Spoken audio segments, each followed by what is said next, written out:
মানুষ আর ভূগন্ত দিত না। আর যারা এই ওয়ার্ডত মিদি আছে মানে বহিরাগত বলতে বিভিন্ন দৃষ্টিকোণ মানুষেরই, তো তারা তো জন্মগতভাবে এন্ড চিরাঙর স্থায়ী বাসিন্দা নহইলেও তারা 20 বছর 30 বছর চিরাঙত তাহে বা আর ওয়ার্ডত তাহে 26 নং ওয়ার্ডত তাহে, তুই তারা ফুয়া মাইয়ের একখান ফত্তাইন পত্র নাপা, তুই তারা যদি জাতীয় পরিচয় পত্র তাহে তা ফত্তাইন পত্র কিনলে না পাইব, একখান ফত্তাইন পত্র হলে তারা স্কুল ভর্তি করে নিতে পারে, তার একখান সরি নাপা। তো আই যদি আর ওয়ার্ডত মিদি হলে যোগ্য মানুষ তা অবশ্যই দিয়ে মিত্র ফত্তাইন পত্র। বর্তমান দিবেন তাহলে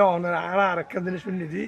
সিটি কর্পোরেশন যে সম্মানই পায় কাউন্সিলর করে এই সম্মানই বলানো লইতেন না বলে না সম্মানী লইতন্য বলতে আই মানে প্রতি মাসে যে সম্মানী বাতা মানে এক কাউন্সিলরে ফা হ্যাঁ বাতা এবার আই কিন্তু আর ওয়ার্ডত মিদি যদি 10খান ফারাতা 10খান ফারারা বাক করি 200 মানুষ বাঁচাই করি লইম যারাতে মানে ওই মুহূর্তে এটি আগুন দরকার বা এই গরিব দুঃখের মাইয়ের বিয়ে অথবা অসুস্থ মানুষ অথবা স্কুলত ভর্তি করাবে স্কুলের বেতন দিন না পারে আর টি আগুন আই তারারে প্রতি মাসে বুঝে দিও। আল্লাহর রহমতে অত্যন্ত অনেক যে কোনো রূপ দেখানো ন আই এখনো গোপনে যেদুর পারি জনসেবা করি মানব সেবা করি সমাজ সেবা করি দান সগদা করি যেদুর পারি গোপনে রূপ দেখানো ইবাদত আল্লাহ কবুল নকরে, রূপ দেখানো দান সগদা আল্লাহ কবুল নকরে, তাহলে আল্লাহর বিশ্বাস আহিবে করি। কাউন্সিলর কি লইতাম স্যার ওকে মানে সংস্থার ভিতর তাই লোক কর্পোরেশনের ভিতর তাই যে কর্পোরেশনের যা সুযোগ সুবিধা ইয়ার ওয়ার্ডের জনগণ পর্যাপ্ত বুঝি নপার,